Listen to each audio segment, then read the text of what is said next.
The wins just keep on coming, and so do the records. The Rockets topping the OKC Thunder 102-89 behind another monstrous performance from Christian Wood, a new career high in rebounds, 21, and his first ever 2020 game, in addition to Kevin Porter Jr. recording his very first triple-double of his career in the most wholesome way imaginable. We're going to break it all down for you right here at Locked On Rockets. It's the Locked On Podcast Network, your team every day. This is Mission Control, Houston. Ignition sequence start. With the second pick in the 2021 NBA Draft, the Houston Rockets select Jalen Green.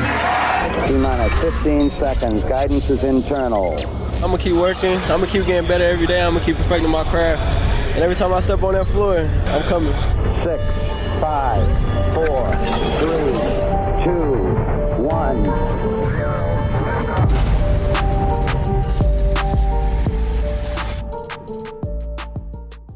What's up, and welcome to another episode of Locked On Rockets, the best and only daily podcast covering your Houston Rockets. As always, I'm your host, Jackson Gatlin, native Houstonian, co-host of Locked On NBA Thursdays, and partner at Apollo Media. Be sure to follow along on Twitter at JT Gatlin, the show, of course, at Locked On Rockets, as well as at Apollo HOU. A lot to dive into in today's episode, but first, today's episode is brought to you by TrueBill. TrueBill is the new app that saves you money by helping you identify and stop paying for the subscriptions that you don't want or need, and can even negotiate better deals on the ones that you want to keep. So go check out our friends over at TrueBill. The Rockets they're on a winning streak. If you had told me this would have happened a week ago, I don't know if I would have believed you. It's almost enough to make me shed a tear, but I think that's an eyelash caught in my eye. Anyways, the Rockets are on a 3-game winning streak. It feels good. This is significantly better feeling for this team than being on a 15-game slide. The players can feel it. The energy around the team is better. You can see it in pregame warmups. You can see it in postgame media availability. Everybody is in a significantly better mood. And the biggest proponent to me of this 3-game win streak has to be Christian Wood at the 5, right? That's the biggest takeaway. That's the biggest change that has been made. Stephen Silas opting to put Christian Wood at the 5 to remove Daniel Theis from the lineup entirely. And this Rockets team looks like a completely different ball club with Christian Wood playing in space, operating heavy in pick and roll.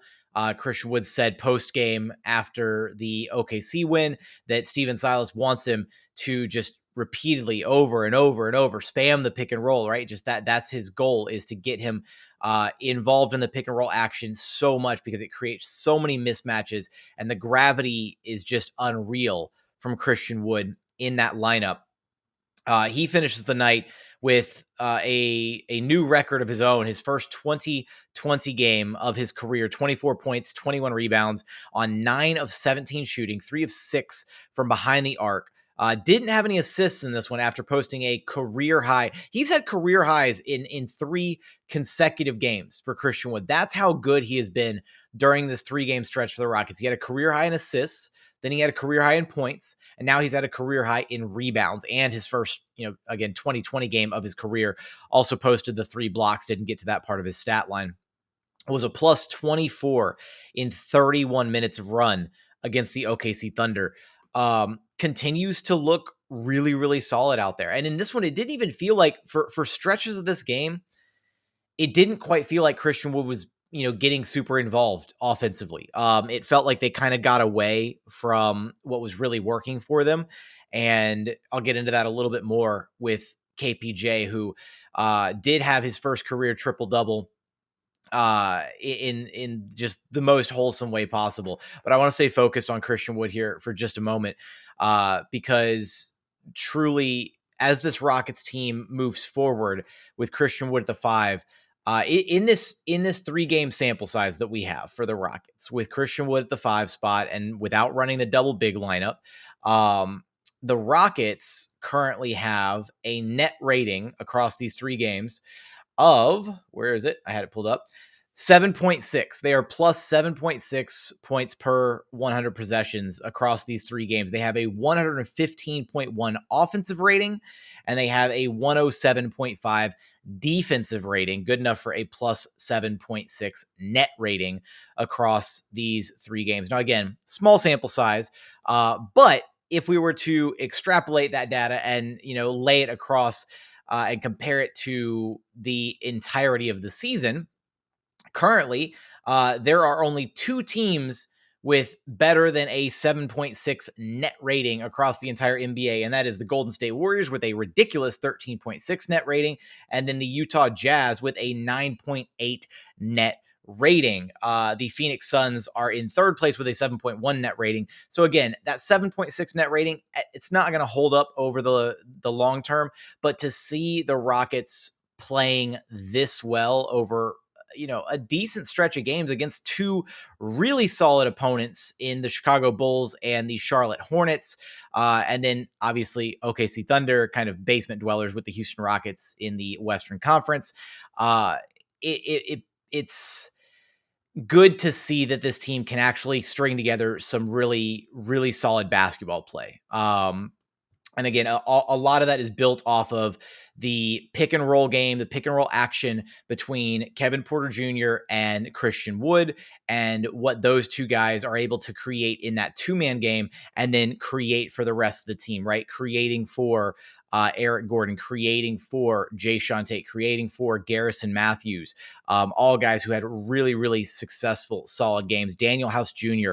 with a really big game off the bench. We'll be sure to talk about him a little bit later too, because I preemptively tried to ask what phase of the house cycle that we were in. But this Rockets win, I feel like I'm never going to take another win streak for granted ever again, because going through the 20-game losing streak last year and then the 15-game win streak this year, or 15-game, not a 15-game win streak. 15-game win streak would be pretty nice, right? 15-game losing streak, I should say. Again, I just wanted to reiterate how different the mentality and the vibes around the team are. And this is what's important for a growing, developing team for the rookies, right? Is they can't be caught. And I know it's so easy to just look at the 15-game losing streak and be like, oh yeah, but Paolo Banchero and Chet Holmgren, and right, like, all the top prospects for this next year's draft. It's really easy to just be like, oh yeah, we're going to secure the top pick, and that's all fine and dandy, right? But it's also important to monitor and pay close attention to the development of the guys that are on the team currently. And the mood was just so terrible, right? Everybody was fed up with the losing. Everybody was frustrated. We weren't seeing the growth. We weren't seeing the development. And now it feels like the team is back on track, right? Now it feels like we can enjoy the basketball again. And even if some of these games had resulted in losses, right? That Charlotte Hornets game was just an absolute shootout. And had it ended in a heartbreaking loss, yeah, it would have stung. But there were still so many positives to take away from that game. Same thing from the Bulls game, same thing from this OKC Thunder game. And I want to dive into all the different points that I want to talk about with KPJ, with Jae'Sean Tate, Garrison Matthews, his impact, all these different guys coming up in just a moment after a quick message from our friends over at TrueBill. Because look, did you know that basically the reason free trials renew without your consent, right? The whole secret behind it is it's a business scam out to get you. So don't let greedy corporations pocket your money. Download TrueBill and take control of your subscriptions. TrueBill is the new app that helps you identify and stop paying for subscriptions that you don't want or need, or that you simply forgot about. Because look, I know I've done that. On average, people save up to $720 per year with TrueBill. Because so many companies make subscriptions so hard to cancel, TrueBill makes it incredibly simple. Just link your accounts and TrueBill will cancel your unwanted subscriptions in one tap, one click, one button, one press. It's that simple. It's that easy. So don't fall for the subscription scams anymore. Start canceling today at truebill.com/lockedonnba. Go right now, truebill.com/lockedonnba. It could save you thousands a year. That's truebill.com/lockedonnba. And continuing on here at Locked On Rockets, your daily podcast home for everything Houston Rockets basketball. Let's dive into a little bit of little bit of the game flow for the Rockets before talking about KPJ and his first career triple double. Now, the Rockets kind of comfortably led the majority of this game. Like it was an ugly game for Houston shooting wise. They definitely. I was very curious to see how this team was going to respond, right? Because when you shoot 47%, which they did against the Hornets, everything looks really, really good, and they looked like an utterly dominant offensive team. So what was this team going to look like when they suddenly struggled to shoot the ball from the floor? And we kind of saw what happened in this game against the Thunder. The Rockets played solid defense. They forced the Thunder into some really tough contested shots. The Thunder finished the game just shooting 7 of 43, 16.3% from behind the three-point line. They were 9.5%, 2 of 21 at halftime. But the Rockets, again, not a miraculous shooting night from them, just 42% from the floor, 32.5% from behind the arc, only 63.6% from the free throw line. They only went to the charity stripe 11 times, shot 7 of 11 there. Not a phenomenal offensive performance by the Rockets, but that said, they were still able to hold on and win this game. They were comfortably in the lead for the majority of this one, led by 5 after 1, led by 9 at halftime. They were up by as many as 21 in the third quarter. And OKC, to their credit, never quite gave up in this game. They made little pushes here and there, trying to chip back into it. SGA finished the game 22 points on 9 of 20 shooting. They had 17 apiece from Trey Mann and Isaiah Roby off the bench. Side note, Trey Mann he's going to be good at the NBA level, right? There's a reason that he was one of the names that I was kind of looking at for the Houston Rockets back during the initial draft process. And don't get me wrong, I'm glad with the guys that the Rockets picked. There's a reason Rafael Stone's the GM and not me. But that said, Trey Mann is going to be really, really solid for the OKC Thunder. And then, on the Rockets side, talked about Christian Wood and his big night, but let's get into KPJ and just his growth, because we're seeing it now, right? We're seeing so much be unlocked for KPJ at the point guard position. But first, we got to talk about his first career triple-double in the most wholesome of ways possible. So, all right, with about minute and a half left in the game. First off, Steven Silas leaving KPJ in the game. It has to have been intentional. We didn't get a chance to ask him, but Steven Silas leaving KPJ in the game so that he could, secure his first career triple-double. Like, I love that move. That's a great move. I don't consider it stat padding whatsoever for his first career triple-double, right? That's a significant milestone, and he absolutely was flirting with the triple-double, early in the fourth quarter, and so letting him play the remainder of the game to try and secure it was great. And the way that he got it was so just incredible. So shot goes up from the Thunder. It's a miss. Alfred Shingoon kind of taps the ball back towards Jae'Sean Tate, Josh Christopher, and Kevin Porter Jr. And KPJ just is ignoring it. He's kind of just running up the court, and like he kind of glances back at them, and you see Tate and Christopher. Tate's just kind of like got his arms down, like, dude, the ball's right here. And then Josh Christopher's just like, get the ball. Like, he's like jumping up and down, like, go get it. And then you can hear it on the call. Ryan Hollins, if you were watching from home, it's just like, go get the ball. And so it was just a really wholesome moment for KPJ for his first career triple-double. And the fun police on Twitter are already all over it saying, oh, it's not a real triple-double. And, he's stat padding and all this mess, right? Dude, no, like, for your first career triple-double, he earned that. It's okay that the last rebound wasn't a completely, earned rebound. And hopefully the league office doesn't, mess with the stats and move things around to credit Alperen Shingoon with the board. Hopefully it stays with KPJ, and this will, stay his first career triple-double. But past the super wholesome triple-double moment for KPJ, he did a great job in this game everywhere besides putting the ball in the basket. He was 4 of 17 shooting overall. He was just 1 of 8 from behind the three-point line. 2 of 3 from the charity stripe. We'll take that. The shooting efficiency was, let's face it, hot garbage for KPJ. It was. And there were definitely points in this game where I felt like he was getting away from what was working for the Rockets, which is, again, that heavy dosage, that steady diet of pick and roll with him and Christian Wood. And it felt like, now there were a handful of the threes, I will say, disclaimer, there were a handful of threes that KPJ shot, probably about 3 or 4 of them, that were just, not quite like last second heaves and prayers at the end of the shot clock, but just shots where he was definitely not put in a position to succeed, right? Shots, shot clock running down, less than 5 seconds to go. He has to hoist something up or it's a shot clock violation, those types of things, right? That said, there were still moments in this one where it felt like in the Hornets game, KPJ was very intentional and very deliberate about getting Christian Wood involved every single time down the floor. Felt like in this one, he kind of got away from that a little bit.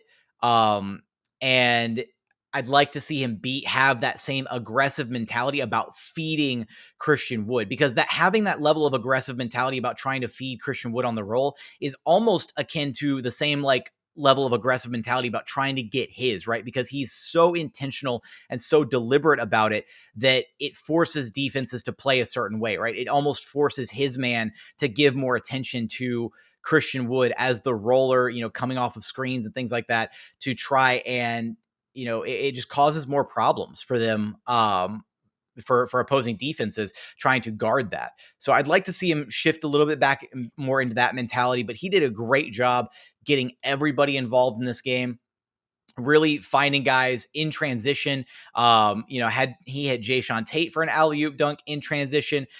He hit Christian Wood multiple times in this game, had some lob passes to him.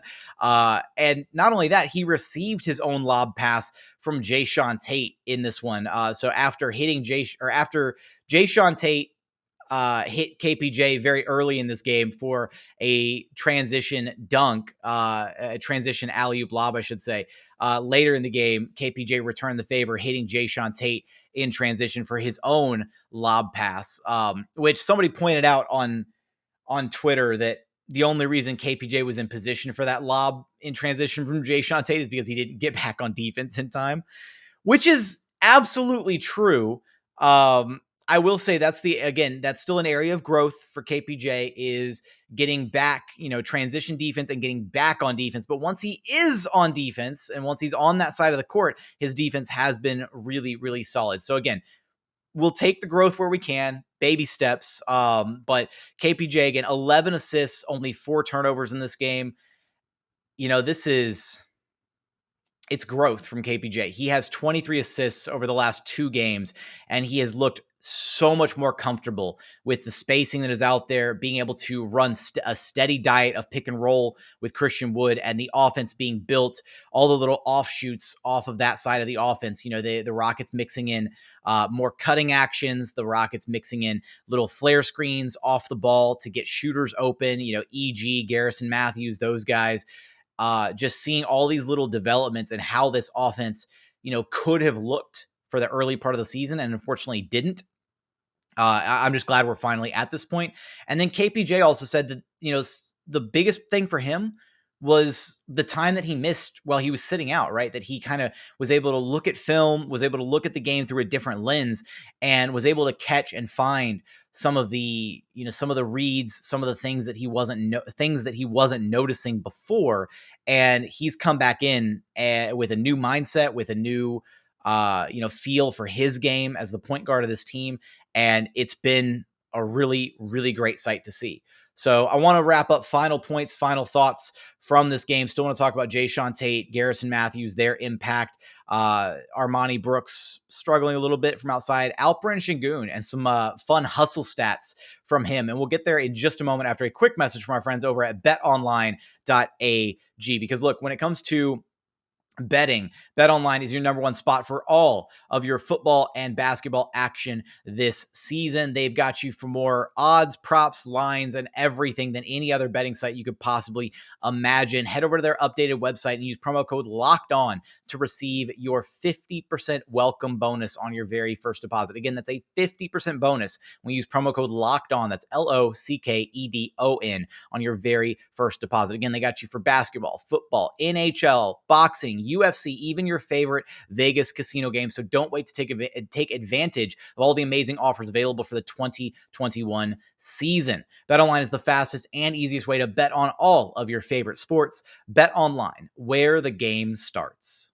And final segment here at Locked On Rockets, your daily podcast home for everything Houston Rockets basketball. We thank you for making Locked On Rockets your first listen of the day. For your second listen, go check out Locked On Bets. Go make some money. They are on they're on a roll over there. Your boy Q, Lee Sterling, they are killing it over there at Locked On Bets. Go check out Locked On Bets wherever you listen to your podcast. Final segment, want to kind of roll through these last few pointers here. Garrison Mathews. The fact that he was, sitting in the G League, a few weeks ago, that the Rockets, pulled him up basically off the scrap heap, and now he is starting and playing, consistent rotation minutes, and he is the shooter that this Rockets team desperately needed. I love Armoni Brooks, and I still love what he brings to the team. And I still hope he has a consistent role in the rotation moving forward, because having multiple shooters on the floor is what unlocks so much spacing for this Rockets offense. And we're seeing like Armoni Brooks being parked, 3, 4, 5 steps behind the 3-point line because he's got deep range, just like Eric Gordon does. And that pulls a defender even further out of the paint, which further unlocks things for Christian Wood, KPJ, all of them. That said, Garrison Mathews has been a bit more consistent than Armoni Brooks as of late, and he's also a bit more impactful defensively than Armoni Brooks is. Armoni tries. He tries on defense, but he's undersized. He's 6'2", and if you've got him out there, unless he's guarding another smaller, quicker, twitchier player like himself, he's just going to be outclassed defensively, unfortunately. Garrison Mathews knows how to use his body. He's got a bit more size, 6'5", great at drawing charges, puts his body on the line each and every game. He's been huge. And you know what? Given the fact that, first off, Garrison Mathews has been draining corner triples at an absurd rate. In fact, I want to pull up Garrison Mathews right here. He had 3 corner triples in this game against the OKC Thunder. And so I am hereby declaring, by decree of Jackson Gatlin, host of Locked On Rockets, and by many others, the corners of Toyota Center now belong to Garrison Mathews. They no longer belong to PJ Tucker, who called the Rockets expletive lames. Friendship ended with PJ Tucker. Friendship ended with corner three-point shooter PJ Tucker. Garrison Mathews is my new best friend. There we go. But seriously, Garrison Mathews has been such a breath of fresh air. His impact cannot be understated. And it'll be really interesting to see what the rotation looks like upon Jalen Green's return, right? And not only that, there's the whole, situation regarding the fact, is John Wall going to come back into the Rockets lineup? What does that look like, right?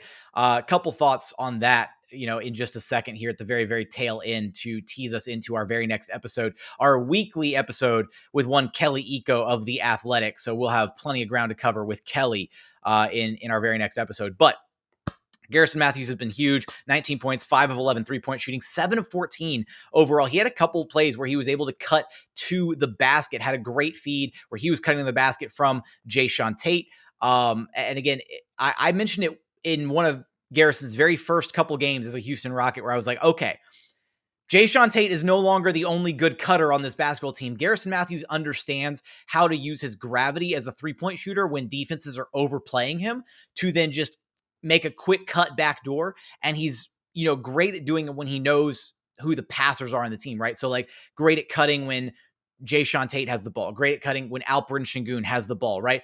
If you know that one of those two guys have the ball, all you have to do is give your defender a quick fake, like you're, going to cut towards the ball, and then just dip straight back towards the basket. And it's going to be an easy 2 at the rim, because Tate and Sengun will find you.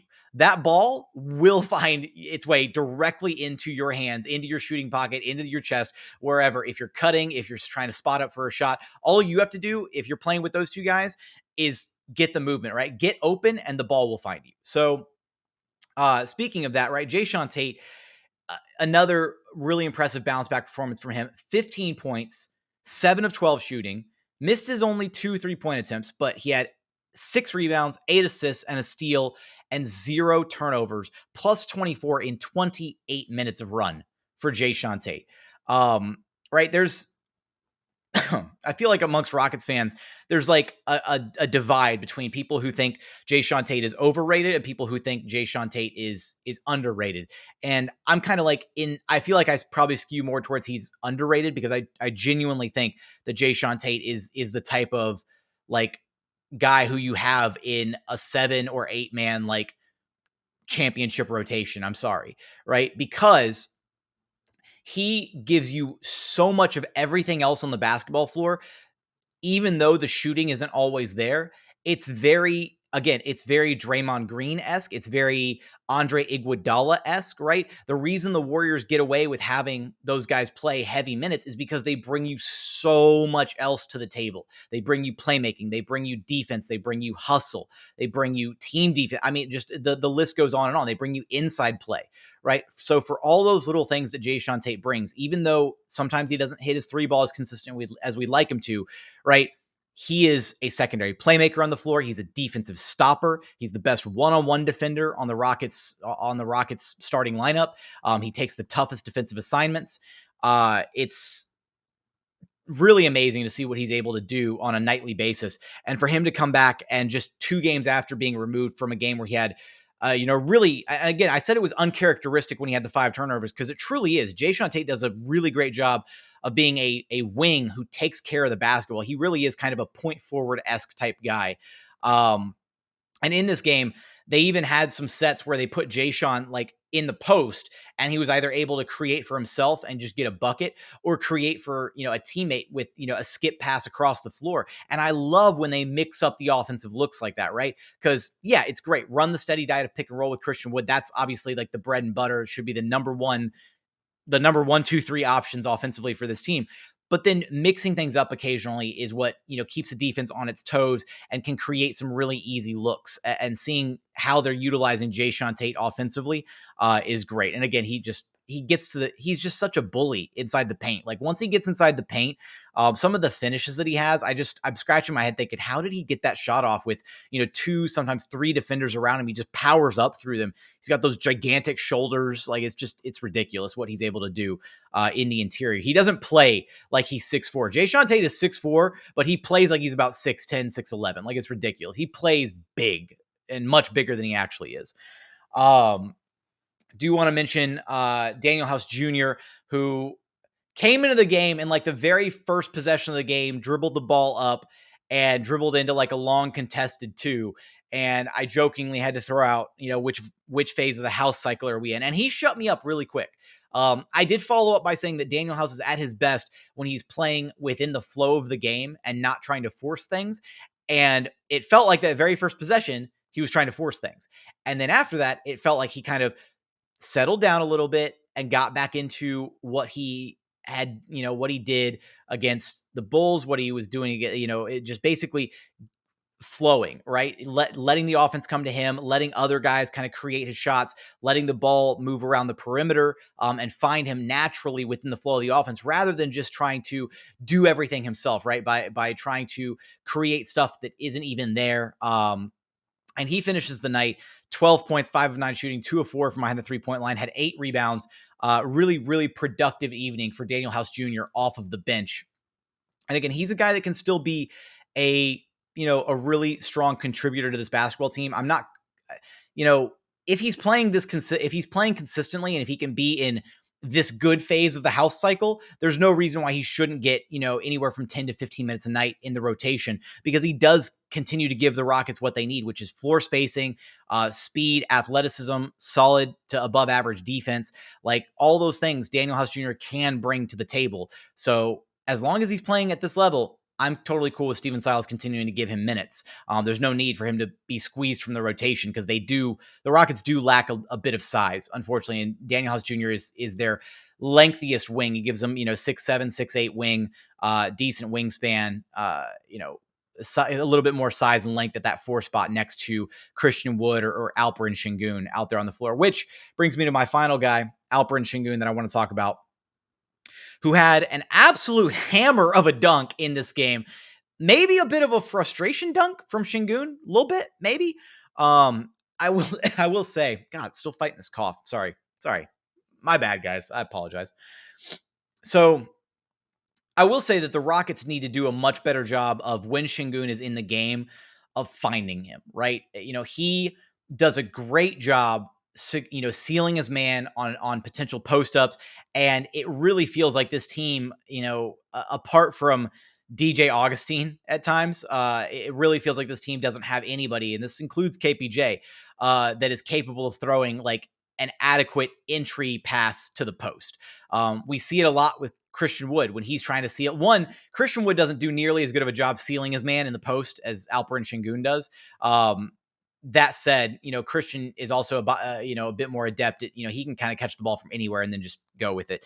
But that said, Shingoon seals his man, gets his man right on his hip, on his back, and has his hand out like, dude, throw me the ball, and can't ever buy a pass from his teammates, which is kind of frustrating to see a little bit.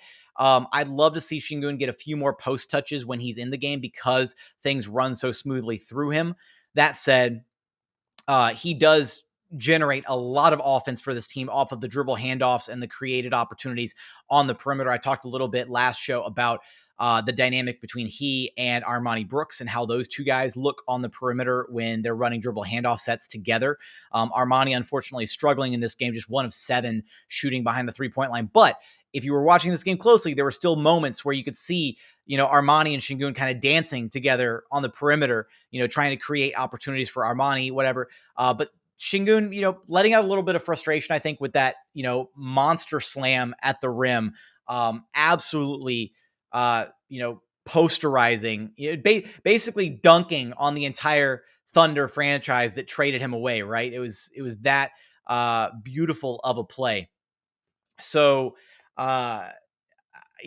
with Shingoon, I did look it up because defensively, I remain so impressed. Even though the numbers weren't super flashy offensively for him, just 4 points, 4 boards, 3 assists, 1 steal.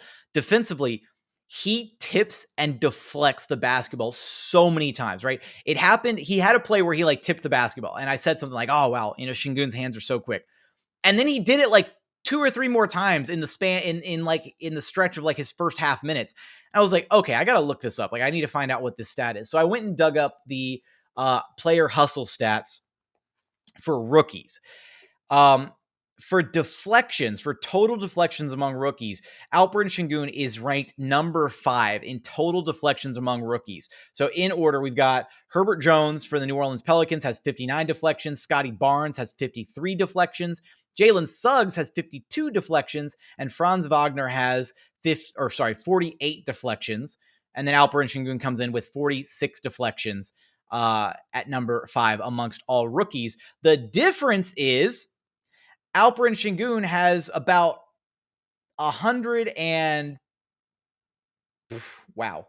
almost 200 less minutes played than the next closest guy on the list, and that's Herbert Jones, who's number 1.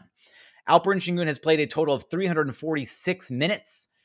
Herbert Jones has played 523 minutes. Scotty has played 670 minutes. Suggs 583. And then Franz Wagner has played 693 minutes. So the difference between all these guys on the top 5, spot of this list is they've all played significantly more minutes than Alperen Shingoon. And yet Shingoon is right there in the top 5 as far as deflections go with those guys. I also want to highlight, so that first off, that was because again, I saw it during the game and I was like, you know what? I want to double check this stat. Not only that, as I was digging up the deflection stats, I found the screen assists stats, which for all rookies, the 3 that are clear cut ahead of the pack are Evan Mobley, Alperen Shingoon, and Jeremiah Robinson Earl. Evan Mobley set 39 screen assists, Alperen Shingoon 38 screen assists, and then Jeremiah Robinson Earl 34 screen assists. So screen assists, right, are where you get an assist off of generating a bucket, utilizing a screen. David Locke, Locked On Podcast Network, is a huge fan of screen assists because of one Rudy Gobert. He talks about screen assists all the time over at Locked On Jazz. We're not going to talk about Rudy Gobert or Locked On Jazz on this show because we are a Rockets show, and that would be heresy to spend more than just a few breaths of air talking about that show on this show. That said, we are going to talk about screen assists because Alperen Shingoon, I've talked about his ability as a screener. he is a really solid screener. He does a great job opening up shooters, getting quality looks for them off of those dribble handoff sets. It helps now having some more quick trigger shooters. Obviously Armani Brooks playing with a bit more confidence. Garrison Mathews looking really good. Eric Gordon is great in some of those dribble handoff sets, just pulling straight up for three. But for Alperen Shingoon, again, he is trailing these other guys in such a substantial, significant amount of minutes, and yet he has generated the most screen assist points out of any of them. He has 98 points generated off his 38 screen assists. Evan Mobley has 94 points generated out of his 39 screen assists. And then Jeremiah Robinson-Earl has 76 points generated off of his 34 screen assists. So I think those are some really fun, interesting stats for Alperen Shingoon. And it just goes to show that if Sengun were in a position where he weren't, playing second fiddle to Christian Wood and he were able to start and log, 30 plus minutes a game, foul trouble permitting, he would absolutely be in the discussion for Rookie of the Year. Is this something that, could potentially change? One of the topics we're going to tackle with Kelly Eco is the fact that Kevin O'Connor of The Ringer reporting that Christian Wood is likely to receive significant trade interest from around the league at the NBA trade deadline. And not only that, Daniel Theis should receive some mild interest as well around the NBA trade deadline. So those two guys could potentially be on the move. And with as dominant as Christian Wood has looked, if he continues this impressive stretch of play, there's an argument to be made that maybe he should stay in a Rockets jersey and they should consider holding on to him for the long term. There's also the argument to be made that a lot of the top prospects in this next draft are bigs, and a lot of them would pair really well with Alperen Shingoon moving forward. So with that, that's where I will leave off for today's episode. As always, thank you so much for checking out the show. If you haven't done so yet, please consider subscribing wherever you listen to your podcasts, Apple, Spotify, Google, the brand new Odyssey app. Also subscribe, like, comment, all that stuff on the brand new Locked On Rockets YouTube channel. We would sincerely appreciate it. But for today's episode, that is going to do it. Be sure to tune in for our very next episode, our weekly sit down with the Athletic's Kelly Eco, as we tackle the John Wall situation, what to do with Christian Wood and Daniel Theis, and how this Rockets team can keep its winning ways moving forward. All of that and more on our next episode. But for today's episode, thank you so much for watching. Thank you so much for listening. And we look forward to having you back right here at Locked On Rockets, your daily podcast home for everything Houston Rockets basketball.